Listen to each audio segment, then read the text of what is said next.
የቀለም አብዮቱ ጋር ብቻ መሬት የሚያርፈው አዲስ አበባ ነው። ለዚህም ነው ምንጭው አዲስ አበባ እንዳይሆን ነው ማርፈው የምናገረው። ከአገር ጥቅም አንፃር የሻዕቢያ አውቶቢስ ውስጥ ከገባ የሻዕቢያ አውቶቢስ ውስጥ ያሉትን ሰዎች ካስተናገርክ የሻዕቢያ አውቶቢስ ፕሮፓጋንዳ ክፍል ነህ። እሱን ነው እያልኩ ያለሁት።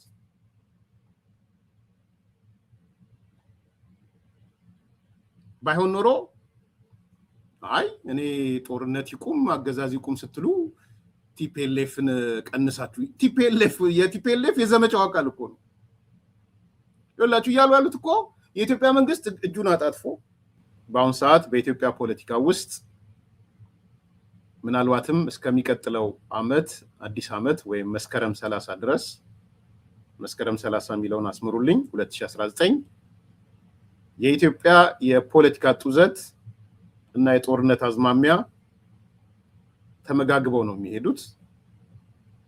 ትግሉ የሞት ሽረት ባልለውም ብዙ አይመቸኝም ይሄ ቃል ቀን ከሌት ሳንዘናጋ በአይነ ቁራኛ ልንከታተለው የሚገባ ወቅት ላይ ነው ያለነው። ይሄ እስከ መስከረም 30 2019 ድረስ ይቀጥላል ብዬ አምናለሁ። ጦረኞችና የቀለም አብዮተኞች የሚያደርጉት ወይም ያጠለቁት ቀለበት ማለት ነው፣ ጋብቻ ማለት ነው።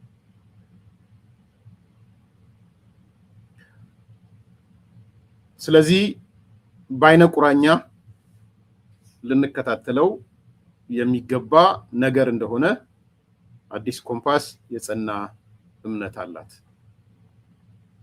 መስከረም 30 2019 ያልኩበትም የራሴ ምክንያቶች አሉኝ።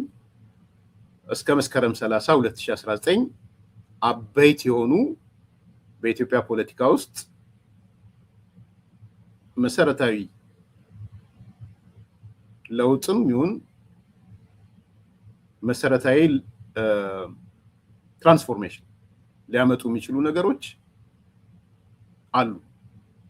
በፖለቲካውም በኢኮኖሚውም በዲፕሎማሲውም በተለያየ መንገድ ማለት ነው። ለዚህ ነው መስከረም 30 2019ን የመረጥኩት። እስከ መስከረም 30 2019 እነዛም ዝተዋል፣ እኛም ደግሞ በተጠንቀቅ መጠበቅ አለብን። ዝተዋል እንደምታውቁት አዲሱ አመት ይሄን ስርዓት ገርስሰን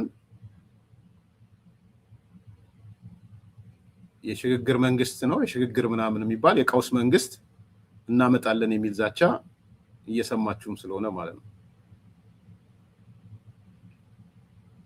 ከተሳካላቸው ያለምንም ጥርጥር ሀገር ይፈርሳል።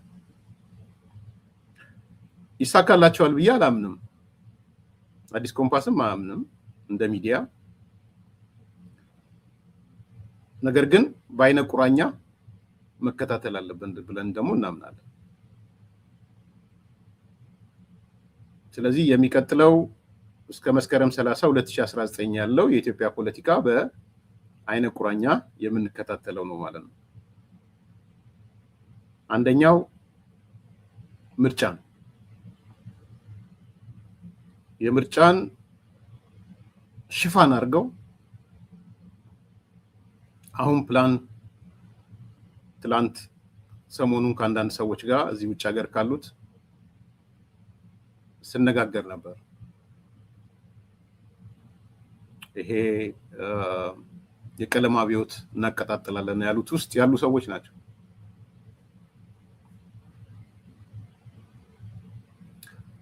እነዛ በግልጽ የተናገሩት ምርጫውን አስታከን የቀለም አብዮት ካላቀጣጠልን አለቀልን የሚል ነው የተነጋገሩት።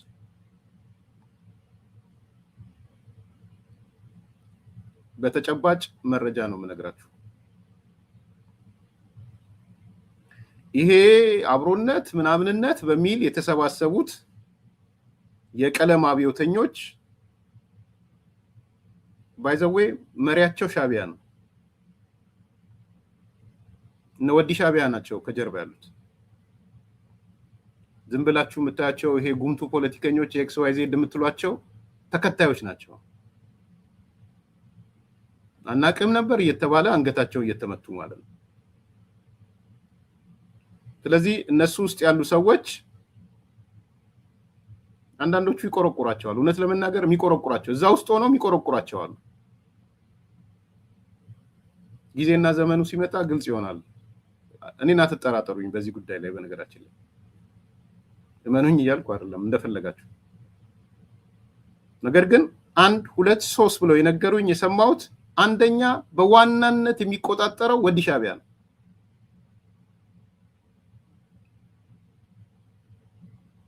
ሻዕቢያ ነው ኮንትሮል ያደረገው። ሁለተኛ ያነሱት ነገር ቲፒኤልኤፍ ህወሓት ይሄ ሃርድኮሩ የሚባለው ዋነኛው አስፈጻሚ እንዲሆን ተስማምተዋል። ሁለተኛ ኢቭን የቀለም አብዮቱንም ማለት ነው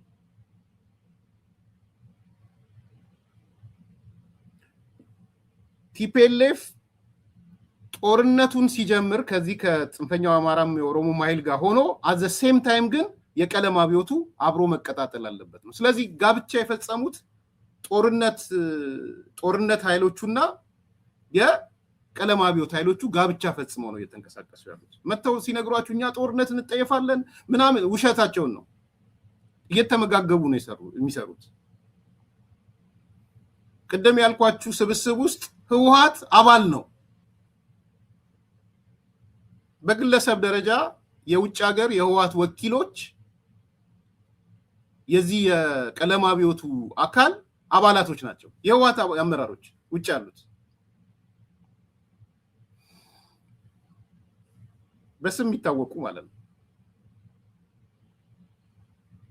ስለዚህ የቀለም አብዮቱና የጦርነት ኃይሉ ተመጋግቦ ጋብቻ ፈጽሞ ነው እየተንቀሳቀሰ ያለው። የሰሞኑ ውሳኔያቸውም እሱ ነው። እስከ ምርጫ ድረስ የቀለም አብዮት እናቀጣጥላለን፣ ለቀለም አብዮቱ ምቹ መደላደል የሚፈጥሩ የፖለቲካ ፓርቲዎች አገር ቤት እናዘጋጃለን። በዚህ አጋጣሚ አሁንም ላሳስብ፣ አገር ቤት በሰላማዊ መንገድ እንንቀሳቀሳለን የምትሉ የፖለቲካ ፓርቲዎች ብቸኛ መንገዳችሁን ሰላማዊ አድርጉ። ኤርሚያስ አልነገረንም እንዳትሉ፣ ኃላፊነት ነው እየተወጣ ያለሁት። ከምሬን ነው የምናገረው። የምታደርጉትን የስልክ ልውውጥ እያንዳንዷ የስልክ ልውውጥ ትታወቃለች። ዘመኑ እንደዛ አይደለም። ከማን ጋር ምን እያወራችሁ እንደሆነ ይታወቃል። በሰላማዊና በሰላማዊ መንገድ ብቻ እንድትንቀሳቀሱ ስለምፈልግ ነው። በእናንተ ህይወት ላይ የሚቆመር ስራ እየተሰራ ስለሆነ ነው። አሜሪካን ሀገር ቁጭ ብለው ታኮማ ፓርክ ቁጭ ብለው አውሮፓ ተደብቀው ኬንያ እንኳን መግባት የማይችሉ ሰዎች፣ አሜሪካ መግባት የማይችሉ የተባረሩ ሰዎች ስልጣን ለምን የትምህርት ሚኒስቴር እኔ ያላገኘውም ብሎ ያኮረፈ፣ ለምንድነው እኔ የደህንነት አማካሪ ያላረከኝ ብሎ ያኮረፈ፣ ትላንት የኢትዮጵያ ወታደር ነኝ እኔ ማለት ሻለቃ ነኝ ምናምን ነኝ ሲል ነበር። አሁን የአማራ ጽንፈኛ ውስጥ የተወሸቀ የነሱ መናጆ ሆናለሁ ብላችሁ ካሰባችሁ አገር ቤት ተቀምጣችሁ ኃላፊነት ትወስዳላችሁ።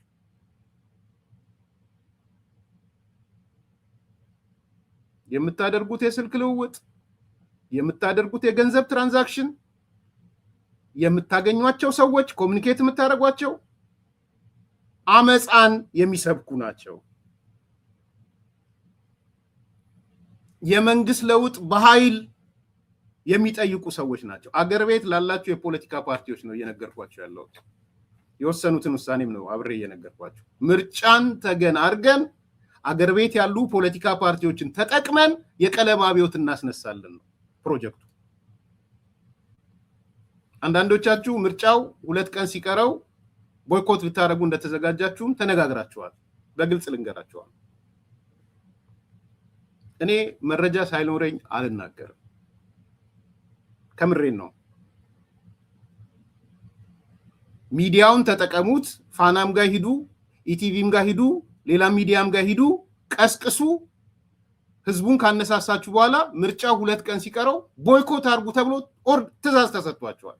ትቀበሉታላችሁ አትቀበሉትም እናያለን።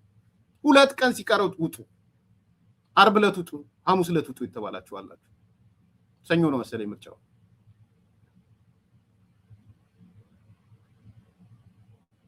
ይሄ ደግሞ የስልክ ልውውጥም ነው፣ የገንዘብ ልውውጥም ነው፣ የሰው ልውውጥም ነው።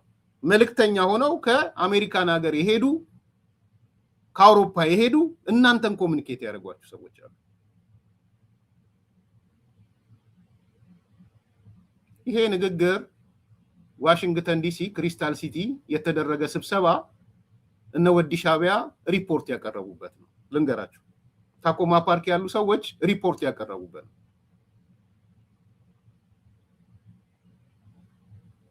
የምንታገለው ይሄንን ነው።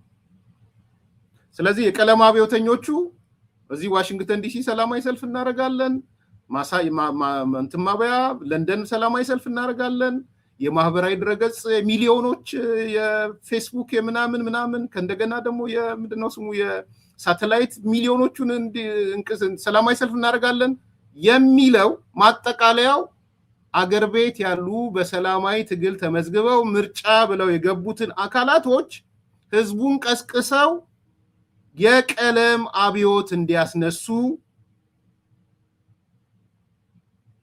እናደርጋለን። ይሄን ለማድረግ ደግሞ ምርጫው 2 ቀን ሲቀረው ቦይኮት አድርገው ይወጣሉ።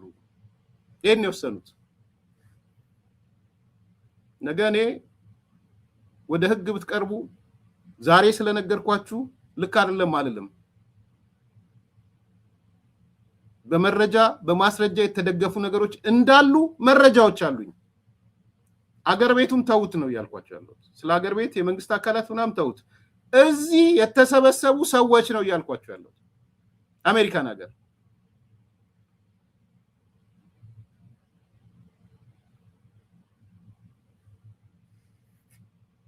ይሄ ሲሪየስሊ መታየት ያለበት ይመስለኛል። የቀለም አብዮትና ጦረኞች አገር ቤት ደግሞ በሰላማዊ ትግል ብላችሁ ከነሱ ጋር ጋብቻ የፈጸማችሁ ሰዎች ከወዲሁ እጃችሁን ሰብስቡ። አገር ነው ያለው፣ በአገር ቀልድ የለም። እኔ ለእናንተ ነው ማዝነው፣ አገር ቤት ላላችሁ። ዛሬ ታዬ ደንዳ ዞር ብሎ የሚያየው የለም። ዞር ብሎ ተጠቀሙበት። ግን 30 ሚዲያን ያራራጠለት ታዬ ደንዳ 30 በዚህ በኩል ታዬ እንዲሆነ፣ በዚህ በኩል ታዬ እንዲሆነ፣ በዚህ በኩል ሊሞት ነው፣ በዚህ በኩል ሊገደል ነው ምናምን አለ። አሁን ዜናውን አይዘግቡለትም። ከዘገቡም ፍርድ ቤት ሲመጣ ነው የሚዘግቡት። አምኖት ሹር ቤተሰቡን ዞር ብሎ ያዩትም አይመስለኝም። አላቅም። ሁሌም መጠቀሚያ ነው የሚያደርጓችሁ። ከዛ በኋላ ጋርቤጅ ይጥሏችኋል። ወጣትነት ጥንቃቄ ይፈልጋል። አንዳንዶቹ ከውጭ ሀገር ያሉት ይሄ ቀለም አብዮተኞች የሚሉት ከሀገራቸው ጥቅም እና የግለሰብ ጥላቻ ሲወዳደር የግለሰብ ጥላቻ በልጦባቸዋል። ልንገራችሁ፣ እናንተ ከበለጠባችሁ ሀገር ቤት ያላችሁ አላቅም። በተለይ ጠቅላይ ሚኒስትሩ ላይ ያላቸው ጥላቻ ከሀገሯ ከኢትዮጵያ በላይ ሆኖባቸዋል። ኢትዮጵያ ብትፈርስ ይመርጣሉ ጠቅላይ ሚኒስትሩ አንድ ነገር ሆኖ። ይሄን ያለው መረጃ ሰው ተሳተፋላችሁ አትሳተፉም፣ ለዚህ ቀለም አብዮት አካል ትሆናላችሁ አትሆኑም ነው ጥያቄው። ቢኮዝ ኢንስትሩመንት ማድረግ የፈለጉት እናንተ ነው። ዲያስፖራ አምኖት ሹር ዋሽንግተን ዲሲ ላይ ስንት ሺህ ጎርፍ እንደሚሆንላቸው የቀናት ጉዳይ ነው፣ እናየዋለን። እንደው በሺህ ጎርፍ ሲሆኑ እሱን ያኔ እውነትም ለካ ማህበራዊ መሰረት አላቸው እንላለን። ለንደን ላይ ጎርፍ ሲሆን እውነትም ለካ ማህበራዊ መሰረት አላቸው እንላለን። ግን ለንደንም ተደረገ ዋሽንግተን ዲሲ፣ ኢትዮጵያ ሩቅ ሀገር ናት። ከዋሽንግተን ትርቃለች፣ በጣም ከለንደንም ትርቃለች። መዳረሻቸው አዲስ አበባ ያሉትን የፖለቲካ ፓርቲዎች የቀለም አብዮት ማነሳሻ በሰላማዊ ትግል ስም የቀለም አብዮት ማነሳሻ እናደርጋለን። አንዱ ታርጌታቸው ምርጫው 2 ቀን ሲቀረው የፖለቲካ ፓርቲዎቹ ቦይኮት አድርገው እንዲወጡ ነው። የተመረጣችሁ ፓርቲዎችም አላችሁ። ለዚህ የምታውቁትን ነው እየነገርኳችሁ ያለሁት፣ የተነጋገራችሁትን ነው እየነገርኳችሁ ያለሁት። በግለሰብ ደረጃ ወስኑ። ኦፌኮ ዝም ብሎ አይደለም የተሰነጠቀው። 4 ቦታ የተሰነጠቀው ዝም ብሎ አይደለም። ኦፌኮ ጠይቋቸው። ከኦፌኮ ወጣውን አዲስ ፓርቲ እየመሰሩት ያሉት ሰዎችን ለምንድነው የወጣችሁት ብላችሁ ጠይቋቸው። የቀለም አብዮቱ አካል አንሆንም ብለው ነው። ከዚህ አውሮፓ ተደብቆ መሄጃ መውጫ የሌለው ሰው ገንዘብ እየላከ ኦፌኮን የገዛ አለ። ገንዘብ እየላከ አለው። ገንዘብ አላቸው። ገንዘብ የሽብርተኝነት ገንዘብ በሽ ነው። ሽብርተኛ ባይዘው ገንዘብ አያጣም። ኦፌኮ የተሰነጠቀው በዛ ነው። የቀለም አብዮት አካል አንሆንም ያሉ አካላቶች ጥለው ወጥተዋል።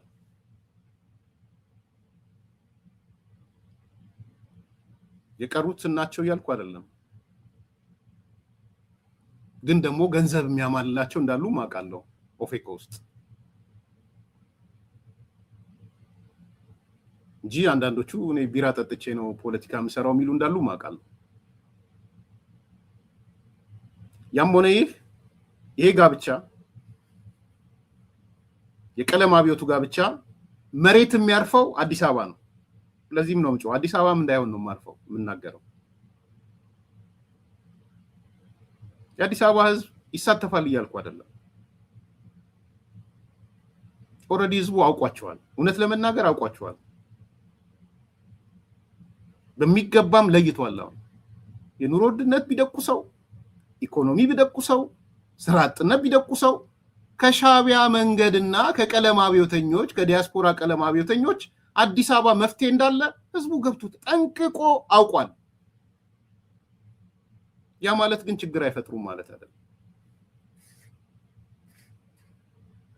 ያ ማለት ቦምባ አፈነዱም ማለት አይደለም። ያ ማለት አሳሲኔሽን አይፈጽሙም ማለት አይደለም። ሻቢያ ነው ከላይ ያለው። ስለዚህ የፖለቲከኞችን መግደል፣ ህንፃ ማፍረስ፣ ህዝብ ማወክ ምናምን ይሰራሉ። ኦነግ አለ፣ ኦነግ ሸኔ የዘመነ ዋስረስ አለ። እኔ ዘመነ ዋስረስ ነው ምለው። የዘመነና ያስረስ ፓርቲ ነው፣ በድርጅት ነው። ቲፒኤልኤፍ አለ። ይሄ በጣም በጣም ወሳኝ የሆነ ነገር ነው። ህሊና የተሸጡ ሳይሆን በህሊና እየኖርኩ ስለሆነ ነው።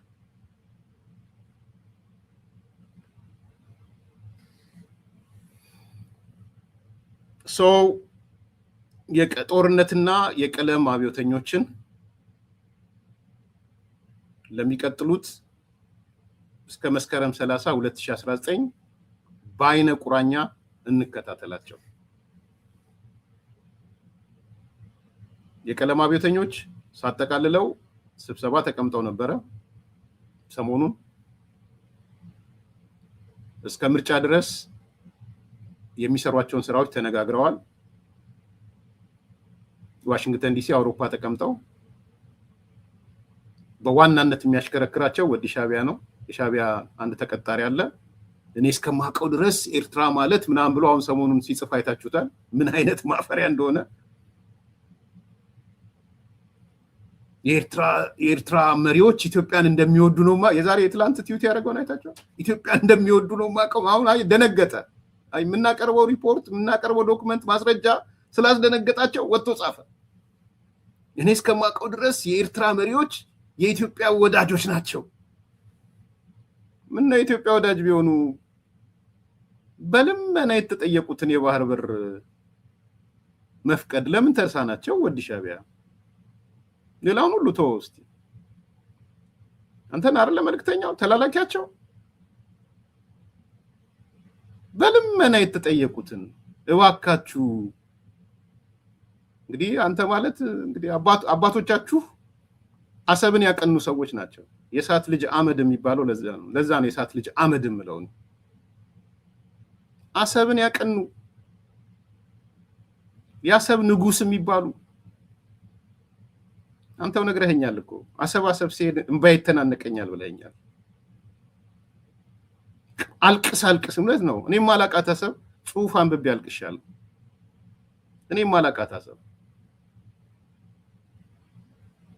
አንድ ጽሁፍ አንብቤ ከልቤ ነው የምላችሁ አልቅሻለሁ። አላቃትም ግን አሰብ ምናልባት ጀስቲፋያብል የሆነው አባቶቻችን የሞቱት ለካ ልክ ነው እስክል ማለት ነው። ህይወታቸውን የሰውት ለእንዲህ ከሆነ ልክ ነበረ እስክል አንተ ግን በሄድክ ቁጥር አሰብ አልቅሰ እንደምትመለስ ነበር ስትነግረን የነበረው። አባቶቻችሁ ያቀኑትን የእሳት ልጅ አመድ ታዲያ ምን ነው? ኢትዮጵያን የሚወዱ ከሆነ የሻቢያ ሰዎች የሆነች ቦታ ቀንሰው 30 ኪሎ ሜትር 40 ኪሎ ሜትር በትልቁ 40 ኪሎ ሜትር ቀንሰው እኛ እኮ ኢትዮጵያን እንወዳለን፣ ወደብ እኮ ይገባችኋል፣ የባህር በር ይገባችኋል፣ ይሄን ያህል ህዝብ ይዛችሁ ተዘግታችሁ ማትኖሩም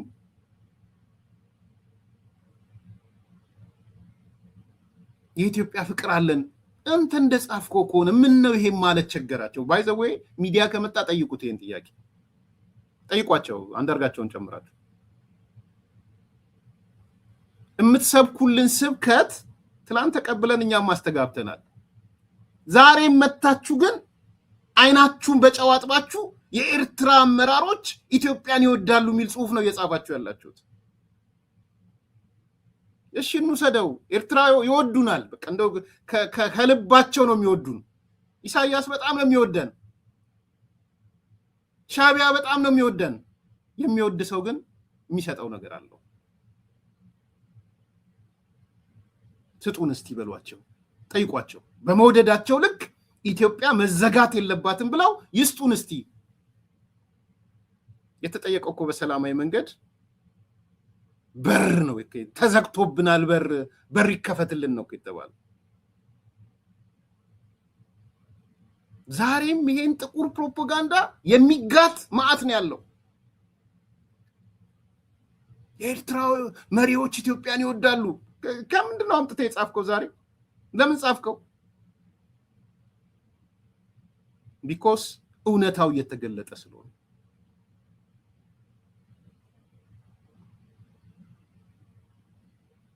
እንጂ አባቶቻችሁ ያቀኑትን አሰብ ይሰጡን ነበር ኢትዮጵያን ቢወዱ ኖሮ። ሌጋሲ እኮ ነው አባቶቻችሁ እኮ ሌጋሲ ነው። የምታለቅሱበት እኮ ሌጋሲ ነው አይደለም? ይሄ እውነት ተሳስቻለሁ? በሄዳችሁ ቁጥር እንደምታለቅሱ ለኔ ብቻ ነው የነገራችሁኝ? ለእያንዳንዱ ሰው አልተናገራችሁም? ጎስት ሲቲ ሆና ስናያት፣ የሙት ከተማ ሆና ስናያት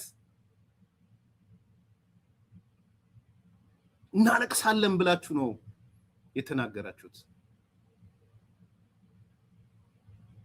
አሁን ተውት፣ የኢትዮጵያ መንግስትን እርሱት።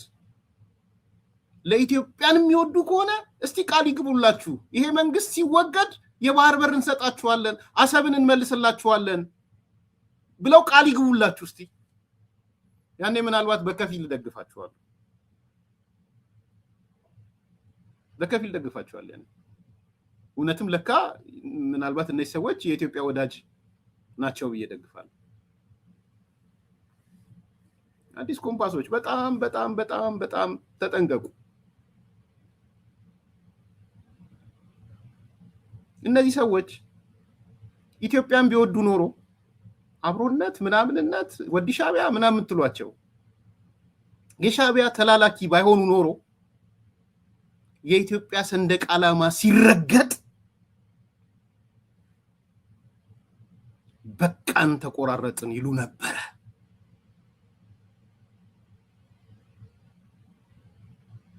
ልንገራችሁ ባንዲራው ሲረገጥ ባለቀሱ ነበር እንዴት ይሄ ይሆናል እንዴት ኢትዮጵያ ትረገጣለች ሰንደቅ ዓላማ ማለት የኢትዮጵያ ምልክት ነው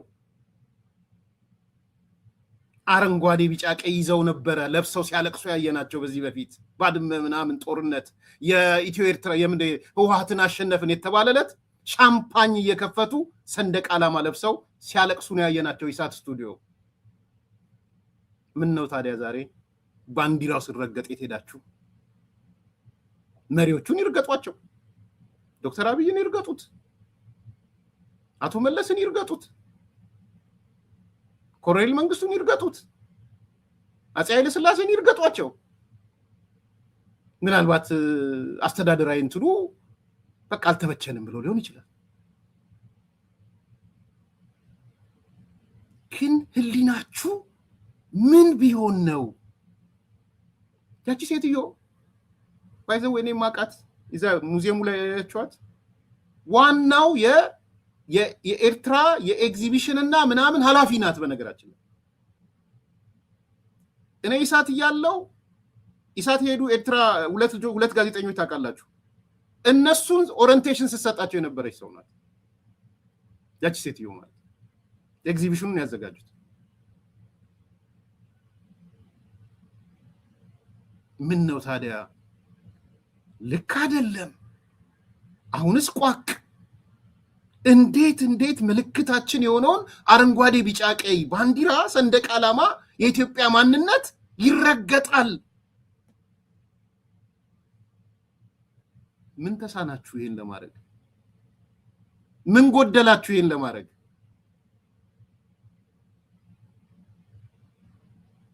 አያችሁ ሻቢያ ነው እየገዛቸው ያለው ምንላችሁ ለዚህ የሻቢያ ተላላኪዎች ናቸው ምንላችሁ ለዚህ ነው ደንታቸው አይደለም የኢትዮጵያ ሰንደቅ ዓላማ ለብሰው ለማልቀስ እንጂ ስለ ኢትዮጵያ አይደለም ጉዳያቸው ትክክል አይደለም ብሎ ዜና ይሰራ ካለ ንገሩኝ ንገሩኝ ውጭ ሀገር ካለ ሚዲያ ኢትዮጵያ ይሄ ኦሮሞ ጽንፈኛው ሊልም አይችልም ደስ ነው የሚለው የትግራይ ጽንፈኛው ደስ ነው የሚለው እንኳንም ተረገጠ ነው የሚለው ግን በኢትዮጵያ ካባ የተደረቡ ይሄማ ልክ አይደለም የኢትዮጵያ ሰንደቅ ዓላማ መረገጥ የለበትም በኮንጎ ጫማ ብለው ዜና የሰሩ አስተያየት የሰጡ ካሉ ንገሩኝ የአማራ ጽንፈኛውን ጨምሮ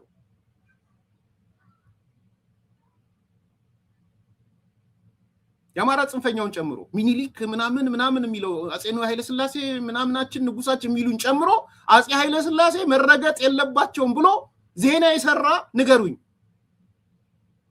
አስተያየት የጻፈ ንገሩኝ የለም ለምንድን ነው የሌለው ብላችሁ ግን ጠይቁ because ጠቅላላ ኦሪንቴሽኑን ያዛው ሻቢያ ስለሆነ በሻቢያ እግር ስር ወድቀዋል I'm glad የዛ እስረኛ ባለመሆኔ እኔ ፐርሰናሊ ሚዲያው ስለዚህ የጦርነትና የቀለም አብዮተኞች ጋብቻ ፈጽመዋል የጋብቻው አስፈጻሚና ባለቤት አውቶቡሱን ባለቤት ሻቢያ ነው ይሄ ኃይል እስከ መስከረም 30 ሁለት ምዕራፎችን ነው የከፈለው አንደኛው እስከ ግንቦት ምርጫ ድረስ ሁለተኛ እስከ መስከረም 30 ድረስ ይሄ ኃይል የወሰነው ምንድነው ህወሓት ጦርነት ይለኩሳል የአማራ ጽንፈኞች ጦርነት ይለክሳሉ ዘመነው አስረስ ማለት ነው ይሄ ጸጉራም ውሻ ሽብርተኝነት ይፈጽማል እሱ ወደ ሽብርተኝነት ድሮም ሽብርተኛ ተፈርጇል ኦነግ ሸኔ ማለት ነው የከተማ ሽብርተኝነት የተለያየ ቦታ ሽብርተኝነት ይፈጽማል እኛ ደግሞ የቀለም አብዮት የሰላማዊ ፓርቲዎች ምርጫ እንወዳደራለን የሚሉትን ተጠቅመን በአንድ በኩል የቀለም አብዮት በሌላ በኩል ጦርነት ጋብቻ እንፈጽማለን ይሄን ያለው የዘመኑ የዛሬው ኤዲቶሪያልም ብዬ ማነሳው የጦርነትና የቀለም አብዮተኞች ጋብቻ በዚህ ደረጃ ነው ያለው።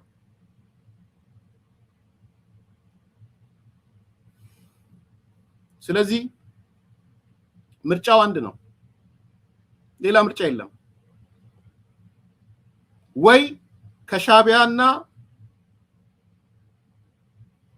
ከሻቢያ ፕሮፓጋንዳ ክፍል አውቶቡስ መሳፈር እና የዛ አካል ሆኖ በማወቅም ባለማወቅም በነገራችን እቺ ላይ ላስምርበት፣ በማወቅም ባለማወቅም ነው። አንዳንዶች በነፃ ሚዲያ ስም በምናምን ስም ደንግጠው ደግሞ ይወጡና ይጽፋሉ። ወጥተው ደንግጠው በማወቅም ባለማወቅም ያልኩት ለዛ ነው። ወይ ደግሞ ቪወር ፈልገው ይሁን ገንዘብ ፈልገው ይሁን ወይም ደግሞ እኔ ማለት ከሊም አመጣለሁ በሚል አጠቃቀስኩ ውስጥ የገባችሁ አላችሁ። በሚዲያም በምንም ዞር ራሳችሁን ቆማችሁ ፈትሹ።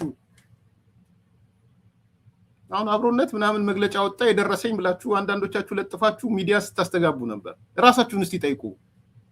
ለምንድነው አብሮነት የሚባለው የጠራው ሰላማዊ ሰልፍ ላይ አገዛዝ ያቁም ሲል ለምንድነው የህዋትን አገዛዝ ያቁም ያላለው?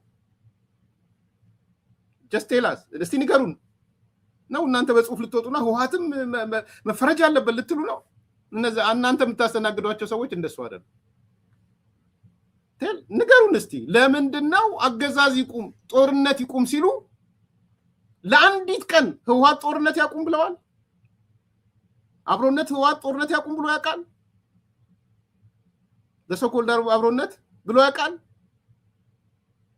አብሮም አይደሉም በነገራችን አይተናል። ለቱና ሚስተር ግራንድ ጀስቲፋየር ምን እንደሆነ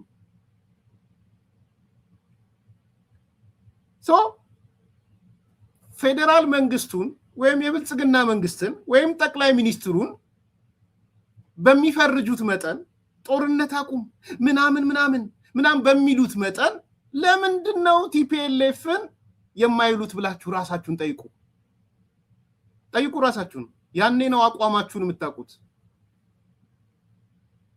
በተዛው ባለማወቅም ያልኩት አሲፍ የሆነ ያስተናገድን ነው ብለው ስለሚያስቡ ነው። ሶሎ አሲፍ የነጻ ሐሳብ አስተናጋጅ መስሎ ለመታየት ስለሚሞክሩ ሲባንኑ ግን እኮ ታያቸዋላችሁ። ፌስቡክ ላይ ምን ላይ ሆነው ይጽፋሉ እኮ ህዋትማ እዚህ ሀገር ላይ የጦርነት ክብሪት ናት ምናምን ብለው እኮ ሲጽፉ ታያለ ሲባንኑ። ግን ቅድም ያልኳቸውን ሰዎች ሲጠሩ መግለጫቸውንም ሲለጥፉ ወይ የሆነ ነገር ሲያረጉ ወይም ሲያስተጋቡ በግለሰብ ደረጃ በሚዲያ ደረጃ የዛ አካል መሆናቸውን አላወቁ ይሆን ወይ ነው የኔ ያልኩ ያለው። ለዚህ ነው መስመሩ ሁለት ነው ያልኩት። ማይ ዌይ ኦር ሃይዌይ ያልኩት ለዛ ነው። ወይ የሻቢያ አውቶቡስ ውስጥ መግባት ነው ወይ ከሻቢያ አውቶቡስ መውጣት፣ ሌላ የለም። ሶ ለኔ አሲፍ የሆነ ኒውትራል ነኝ ምናምን የሚል አካል የለም። ከአገር ጥቅም አንፃር የሻቢያ አውቶቡስ ውስጥ ከገባ የሻቢያ አውቶቡስ ውስጥ ያሉትን ሰዎች ካስተናገርክ የሻቢያ አውቶቡስ ፕሮፓጋንዳ ክፍል ነው። እሱ ነው ያልኩ ያለሁት።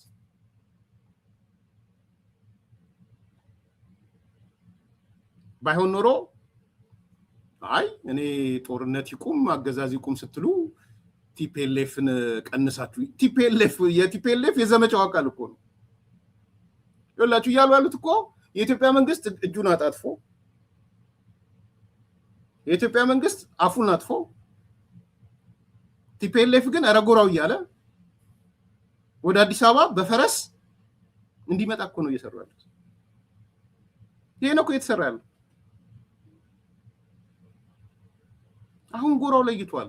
በቃ ወይ በግልጽ ነው መነገር ያለበት። የሻቢያ አውቶቡስ ውስጥ ነህ ወይም ደግሞ ከአውቶቡስ ውጪ ነህ። አንዳንዶች ሲያስመስሉ ኖሩና ሻቢያን ሲሰድቡ ቲፒኤልኤፍን ሲሰድቡ ምናምን ከረሙና አሁን ምን ሆኑ? አይታችኋል። ጦርነቱ ከተነሳ የትግራይ ህዝብ ሳይወድ በግድ ከነደብረጽዮን ጋር ይሰለፋል። ምን አመጣው ሳይወድ በግድ? ምን አመጣው ሳይወድ በግድ?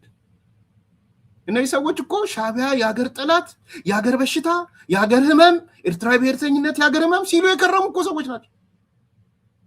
ደብረጽዮን ማለት የጦርነት መሰረት፣ የጦርነት እንትን ባለቤት ምናምን ሲሉ የከረሙ ናቸው። ልክ ጊዜዋና ዘመኗ ስትመጣ የኃይል አሰላለፋቸው ልክ የሻዕቢያ አውቶቡስ ውስጥ ሲገቡ መጀመሪያ ትርክት ወደ ምን ተቀየረ? ጦርነቱ ቢነሳ የትግራይ ህዝብ ከደብረጽዮን ጋር ሳይወድ በግድ ከነደብረጽዮን ጋር ይሰለፋል። ለምን አለመሰለፍ አይችልም ወይ? ለምን ነው ወጣቱ ጎርፍ ሆኖ ከትግራይ እየወጣ ያለው? ላለመሰለፍ እኮ ነው። ለምን የትግራይ ባለሀብቶች ጎርፍ ሆነው ጥለው እየወጡ ያሉ? ላለመሰለፍ እኮ ነው።